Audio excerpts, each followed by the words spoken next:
হয়ে গেছে, আধা ঘন্টা হয়ে গেছে। কেন? ও তোমাকে চা করে দিল কে? মা? আরে ওই যে কালকে যে মেয়েটা স্কুটি ঠিক করলে না তুমি, হ্যাঁ। ওর বাড়িতে গেছিলাম। শোনো না, একটা ঘটনা হয়েছে। কি হয়েছে?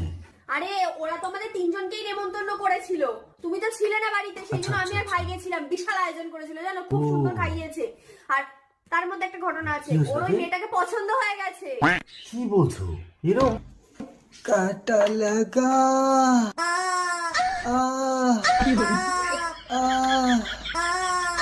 এটা কি জিনিস নিয়ে এসছো? আরে ভাইকে এটাই তো আজকে কিনে দিয়েছি, সফট টয়। খুব সফট। সফট করে চুমু খাচ্ছে। এটা কি? এটা তোর? এটা আমার পার্টনার। ও মা, পার্টনার আবার ডাকছে। করে পার্টনার ডাকছে। যেরকম তোমার ভাই এরকম, সেরকম ওর পার্টনার হয়েছে এরকম। একটা বিকিনি পরা মুরগি নিয়ে ঘরের মধ্যে